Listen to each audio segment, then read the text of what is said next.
When we see cards that are just draft chaff, it's not necessarily that they're always a mistake. Sometimes it might be that they are fulfilling a different role other than optimization. Distraction makers. We're going to talk about why some cards suck. Yeah. And to move past the clickbaity title, why some cards seem like they suck. Sure. Look, Coward. I just want to set the record straight. All right. I mean, look, there's some cards that suck. Whatever. And I think that what we've come down to is that it tends to be that Magic designs its cards off of its psychographics. Right. There are different reasons why different cards are made.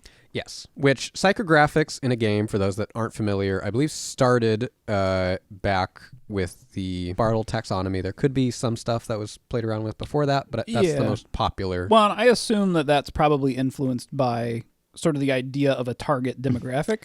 Right. And then when you expand upon that idea, you end up with different types of people that enjoy your product for different reasons. Right. And I think, so Bartle's taxonomy came from MUDs, which, do you know what MUD stands for?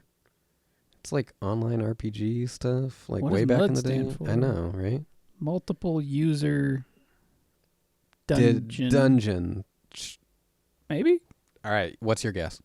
Multiple user dungeon? I don't think that's right. Not bad. I don't think that's right. We'll see. Okay, wait. What was your guess? Multiple user dungeon. Multi-user dungeon. Hey! There we go. Hey, look at that. Also known as multi-user dimension. Never mind, you're wrong. Oh. All right. So, yeah, Bartle, I don't know if he was the first guy that developed MUDs or if he's just a MUDs prominent developer. We'll probably have to do a deep dive on MUDs at some point, but he that's came not up, what this video is. He came up with these psychographics, and it was Achiever, Assassin, Explorer, and a Socializer, if I'm not mistaken. I think there's different names, sometimes Completionist instead of Achiever, but those are generally the four archetypes. Mark Rosewater came onto the Magic team, and he was like, okay, we're going to make our own psychographics. And I think he's even said in maybe on his podcast or something that he maybe was familiar with Bartle's taxonomy, but that, and I like this distinction that he has between Magic's psychographics and Bartle's psychographics, which is that he said Bartle's taxonomy psychographics is all based on what players are doing in the game. Oh, interesting. But not how players are feeling about what they're doing in the game. Okay, yep. And so this is why Mark Rosewater is the best. He's so good. He's so good. It's a great difference. Very good. And so the psychographics for Magic, initially the first three were Timmy, Tammy, Johnny, and Jenny, and then Spike. Mm-hmm. And then eventually added on were Melvin or Melanie and Vorthos. Mm-hmm. So Timmy. Yep. Timmy is big effects. Timmy's like the cat, like described sort of lovingly as the casual player, and it is someone who enjoys big creatures, big splashy effects, and generally plays the game for fun. Right, red-green players. So sometimes. Then Johnny, who's Johnny? Johnny's Johnny combo player. Combo player. Yeah, okay. and Johnny plays. They play the game for self-expression reasons. That's usually a big motivator for them. It's also like they like the way that cards interact with each other. It's combo player. So. Okay, gotcha. Spike, that's your competitive. Tournament, most competitive. You're playing the game to win. You're playing the game to achieve something. And then Melvin, which we had not. We just read about Melvin. Yeah. Melvin seems to be someone that appreciates the underlying systems and mechanics of Magic. So design enthusiasts or appreciators. I guess we're Melvins. I had no idea. Yeah. And then there's Vorthos. And Vorthos is those that appreciate all the other aspects. It's the art, it's the aesthetics of Magic are the Vorthos players. I think there's also a couple more, but I don't know what they are, and I don't know how to find them. So if we've missed any, let us know in the They'll comments. let us know. Yeah, because I'm pretty sure I remember Mark Rosewater mentioning a couple more, but I don't remember now. So, but if we go off of those five there, I think designing cards for each individual player is important, and understanding what card is going to have multiple uses. And I think that they've talked about this in the past too, that sometimes it's not actually as good to split a card.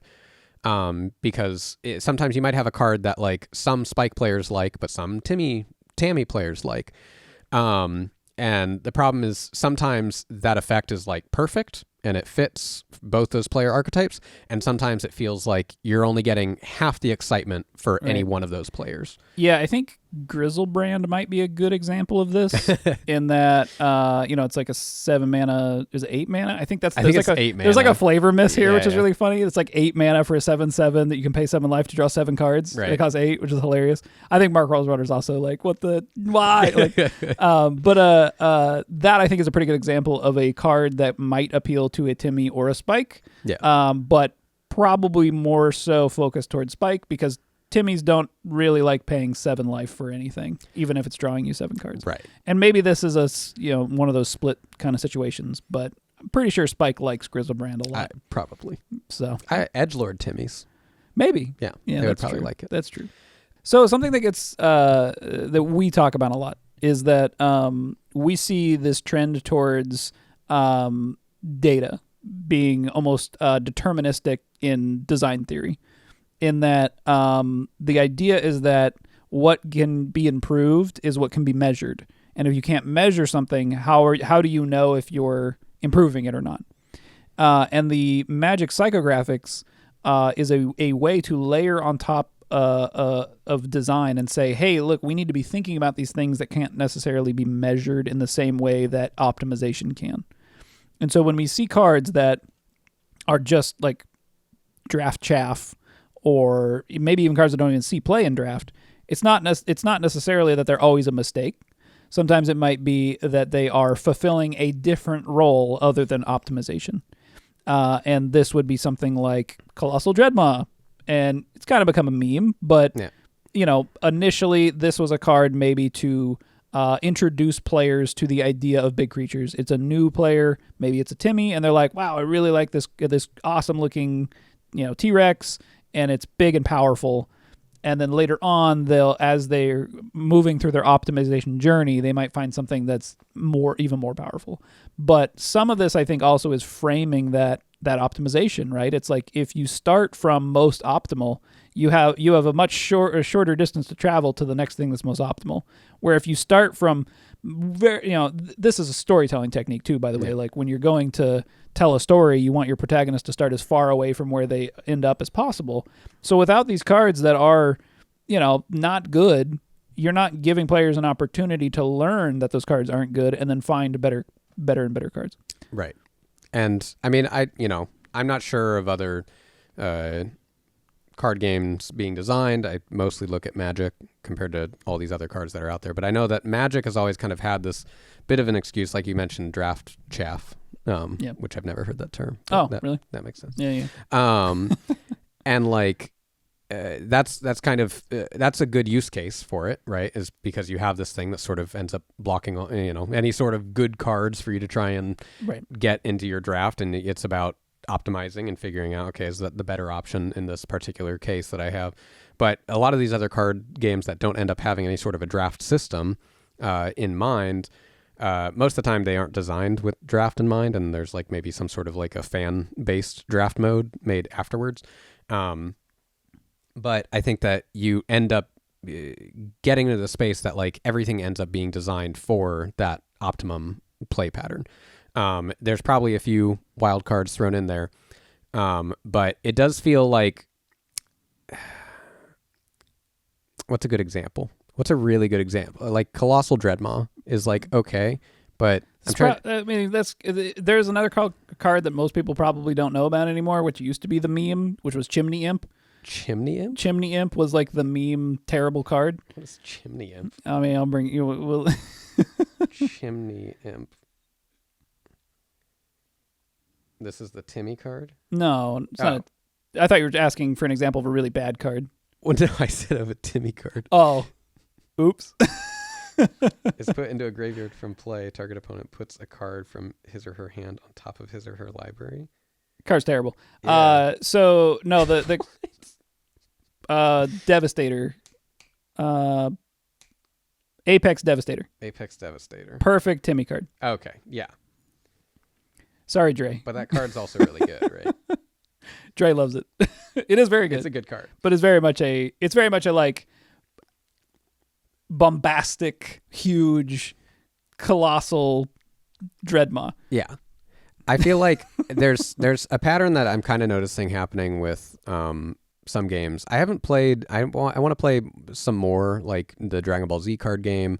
I still haven't played One Piece, but I mean, honestly, I'm looking at gameplay of One Piece, and it just kind of it's like same stuff in Digimon that I'm noticing. It's a lot of same design patterns and design philosophies. Design philosophies seem to be extending into that.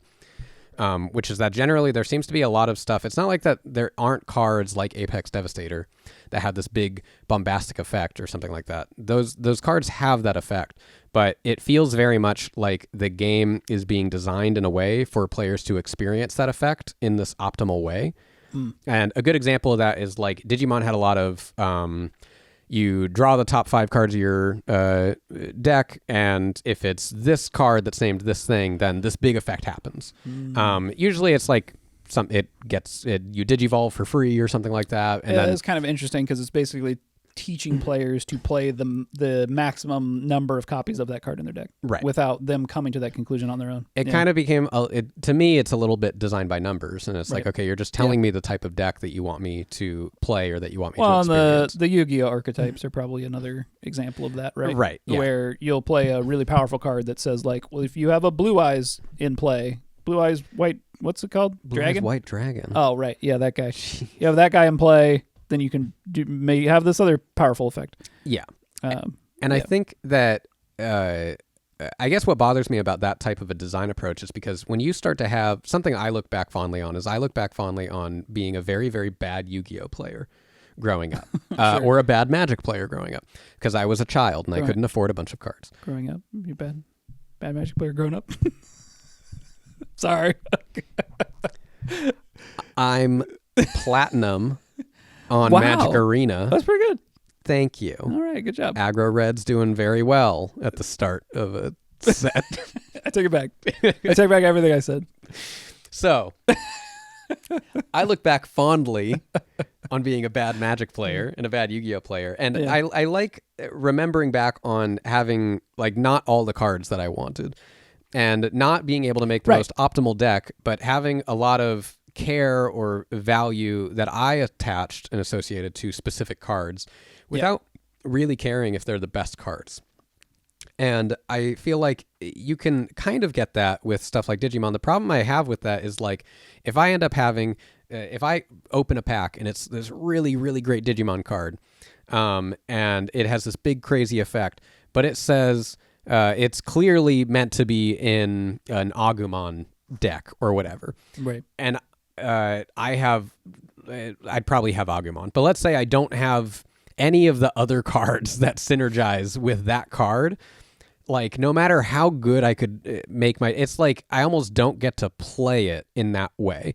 Colossal Dreadmaw, you get to play it in that way, right? Apex Devastator, you get to play it in that way, and that's fine.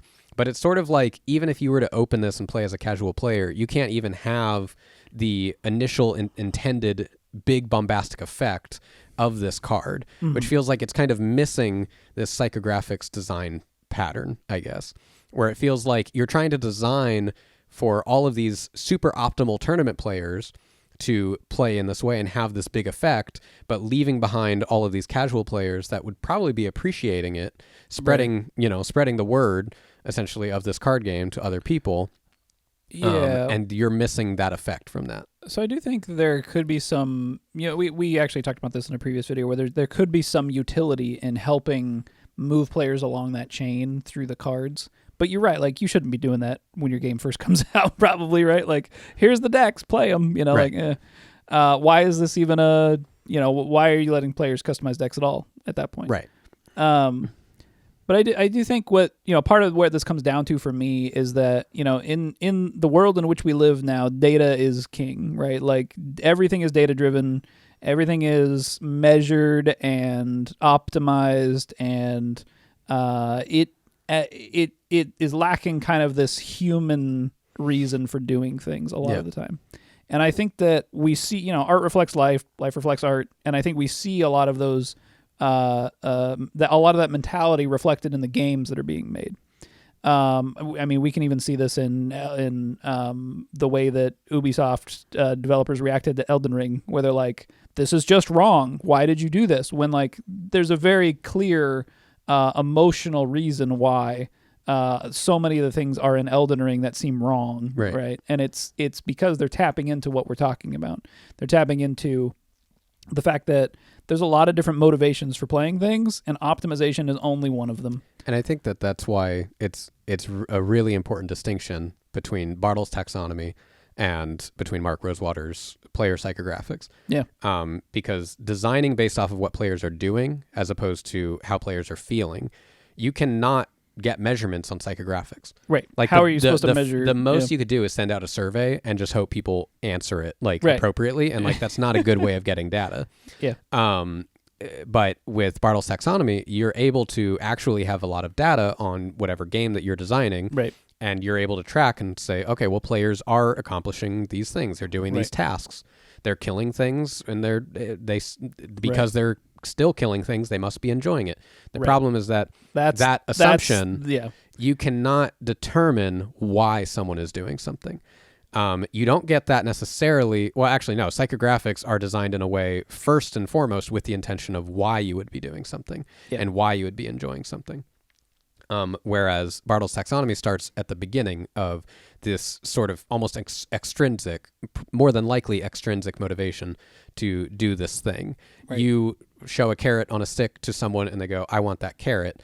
Well, and that's a way to also manipulate the data, right? So if the goal is to have data that backs up, okay, well, we're trying to serve these player archetypes, which are players who, what were the... Social, achiever, assassin, and explorer. Right. Okay. So we could look at like what are success metrics to see if we're hitting those players. We have, sorry, one more time. Social, achiever, assassin, and explorer. Well, we can measure those things by how much time those player archetypes are spending doing the things that we've put in the game that we think fulfill those roles. Yeah. But all you're measuring is how much time they're spending. You're not measuring whether or not they're actually enjoying themselves. Yeah. And so you can skewing the data by creating systems that sort of trap players in these scenarios that you're like, oh, look, we've successfully achieved, pleasing an explorer archetype because we can see that this percentage of our player base is spending a lot of time exploring. Right. But like, why are they doing that? Did you make a system that's a carrot on a stick that it's like, okay, well, if you go to these places and you fly around the world or whatever you're doing and you achieve the things, are they doing it because they want to, or are they doing it because you have motivated them with some kind of a reward? Right. And I think that data on the other side, on psychographics, the magic psychographics, is like, I don't even know how you track that, right? Like I said, other than having some sort of a survey. But if you're designing with player motivations in mind already, their intrinsic motivations as opposed to their outwards actions. And I think what's funny about that is like, I think technically any player would probably enjoy socializing. They'd probably enjoy killing, exploring, or achieving something. But I think that you can achieve and explore as a Spike player, or you could achieve and explore as a Timmy player. Right. And I think that that's what's really interesting is that you can find ways that all of Magic psychographics can fit into each quadrant. Right. And immediately you can start to see what type of a play pattern that player might be doing to enjoy that aspect. Yep. Right. Look, what are online trolls if not just Spike players socializing? Them's fighting words.